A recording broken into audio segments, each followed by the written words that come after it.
El economista Jorge Fonseca. Jorge, ¿cómo estás? Bienvenido. Muy bien, gracias a Dios. Un saludo a todo el auditorio y gracias por la invitación, Alejandra. Hace algunos días hablábamos solo de Grecia, ¿no? Por algunas semanas, de hecho, estábamos hablando de Grecia y de cómo, pues a pesar de sentirnos tan lejanos, tenía una influencia directa, sobre todo en el tipo de cambio. Hoy hablamos de China.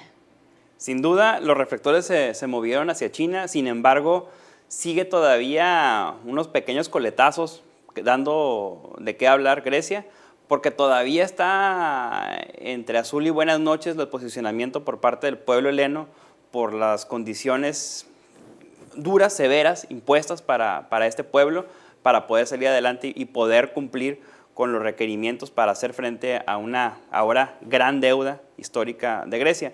Sin embargo, dejándolo de lado, creo que lo peor de las noticias de Grecia que empiezan a quedar atrás y ahora nos concentramos en China. China se venía desacelerando ya por 2-3 años, se venía desacelerando gradualmente, suavemente. Sin embargo, lo que ocurrió en los últimos meses, o en los primeros meses más bien de este año, de enero a junio, lo que se empezó a ver es que estaban sobrevalorados muchas de las acciones que estaban cotizando en la bolsa de China.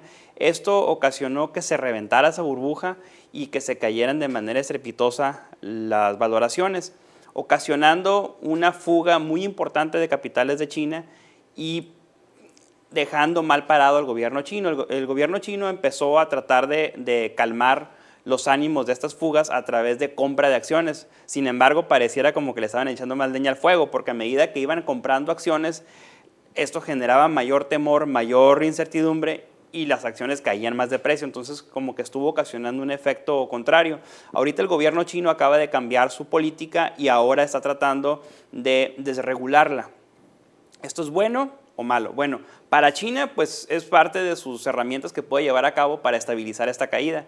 Sin embargo, México debe de seguir de cerca cualquier cambio en torno a su flexibilización en tanto a la inversión como al interior de su economía, porque recordemos que uno de los grandes beneficiados de este movimiento internacional podría ser México. Recordemos que México fue afectado muy fuerte por la entrada a la OCDE de China, entonces, allá hace ya más de una década, y se dio una fuga importante de inversión extranjera que llegaba naturalmente a México y que empezó a ser vista muy atractiva por los inversionistas en China. Ahorita con esa caída y con esa incertidumbre que se ha generado, México puede ser un receptor de ese movimiento. Ahora sí que, como luego dicen, a río revuelto, ganancia de pescadores. Entonces puede ser México una buena opción. Sin embargo, creo que aquí lo que tenemos que estar vigilando es qué hace China para retener esas inversiones que se le están yendo. Y México hacer lo propio, es decir, tratar de tener una condición espejo. Si China empieza a flexibilizar las inversiones o a tratar de implementar ciertos incentivos para esas inversiones, pues México va a tener que hacer lo propio si realmente nos queremos volver a subir a ese carril de crecimiento en el que está metido China. Ahorita eso es lo que prácticamente está impidiendo fuertemente que el precio del dólar respecto al peso retorne con una manera más acelerada, porque la información negativa que recibimos por parte de Grecia empieza a quedar atrás y ahorita lo que está propiciando nada más esa incertidumbre es lo de China y la posible o ya casi inminente incremento de tasa de interés de Estados Unidos. Como vemos inmediatamente estas situaciones es precisamente en las fronteras con el peso presionado y el tipo de cambio, ¿no? Hemos de ver en cuánto tiempo o a corto plazo que regresar por lo menos a los 14 pesos. Bueno, la proyección para este año que se tenía era de 13.50, lo cual se ve muy difícil que podamos regresar. Lo vemos ya muy difícil, de hecho yo me incluía entre los que esperábamos que tuviéramos un precio. Sin embargo, los economistas nos salvamos diciendo ceteris paribus, siempre y cuando las demás variables permanecen constantes, lo cual indica que en un mundo globalizado es muy difícil. Y no sucedió, pero no. Muy por lejos, ¿no? Sí, muy entonces, ahorita lo que estamos viendo es, y esperamos que así sea, bueno, vamos a partir primero de lo que tenemos. Tenemos una economía que está sólida, tenemos los indicadores macroeconómicos se mantienen. Eso es bueno, eso es positivo, se hicieron muchas de las reformas, aún faltan hacerse más. Sin embargo, México, insisto, se volvió a poner en el mapa de los países para recibir inversión. Eso es muy positivo, hay que mencionarlo y no hay que dejarlo de ver, que el gobierno, tanto el gobierno federal como a nivel estatal, han hecho lo propio y han hecho la tarea, ¿no? También hay que mencionar que Baja California ahorita está entre los primeros con mayor generación de empleo y ahí están los resultados. Punto y aparte, el dólar, que es lo que nos preocupa. El dólar va a continuar esta volatilidad, la verdad. Esperábamos que lo de China no se fuera tan a fondo, sí se fue en picada muy fuerte, pero no es la primera vez que le pasa a China, que cae su bolsa y que luego se recupera. Entonces esperaríamos que en los próximos 2-3 meses la bolsa de China se estabilice, pero para entonces ya vamos a estar enfrente de la disyuntiva de la muy tan esperada incremento de tasa de interés de Estados Unidos.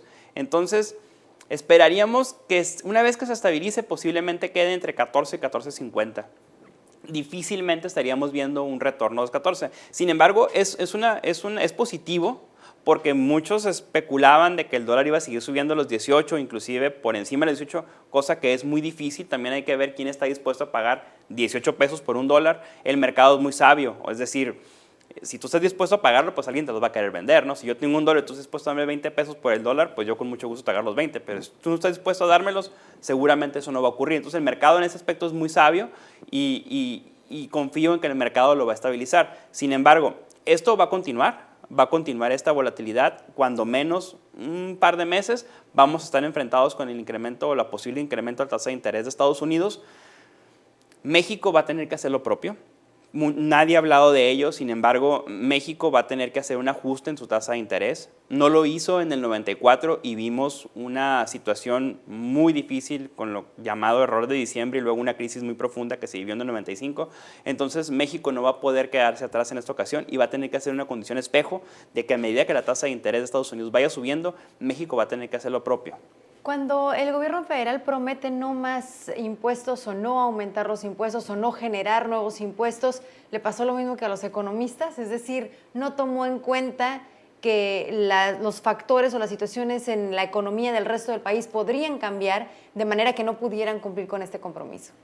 En parte sí. Bueno, hay que recordar que el gobierno tiene mucha más información que los que analizamos lo que está pasando con la economía. Proporciona. Entonces, a veces hay información a la que no tenemos acceso, a lo mejor o no precisa o incompleta o no suficiente, por no decirlo. Entonces, creo que siempre está mejor informado el gobierno que uno.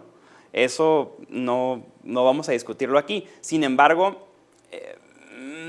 ahí entra un factor político, es decir, la economía es muy transparente, la oferta y la demanda, y te da un precio. Sin embargo, cuando metemos en la licuadora el efecto o el ingrediente de la política, ya estamos hablando de otra cosa totalmente diferente. Lo vimos en Grecia, de ser algo económico, financiero específicamente, donde gastaste más y pues tienes que pagar, así que paga lo que debes, ¿no? Se transformó en algo político. Entonces, aquí es lo mismo, es decir, tú tienes una visión económica de lo que está pasando, tienes una visión de lo que pudiera pasar. Sin embargo, cuando tienes que hacer lo que debes de hacer, a veces no lo haces con la suficiente energía o no lo haces al alcance que lo debes de hacer por cuestiones políticas, pero ahí ya es harina de otro costal. Ya estaríamos hablando de los intereses, de las situaciones, luego ya se empieza a hablar inclusive hasta de la sucesión presidencial. Entonces, nos empezamos a adelantar. Y la economía no funciona así. La economía la vivimos hoy, en el momento que te levantas y dices mis cosas por hacer y checo mi bolsillo, ¿no? Y ahí es ingrediente político, punto. No es que no se estén previendo las otras decisiones Sin que duda, se toman. Así es. Entonces ahí se ve un poquito contaminado, ¿no? 2-3 meses a respirar profundo en la frontera y esperar lo que suceda en el resto de las economías. Así, esperemos que así sea. Jorge Fonseca, muchas gracias por tu visita hoy aquí en Visión Informativa. Un saludo a todo tu auditorio. Muchísimas gracias.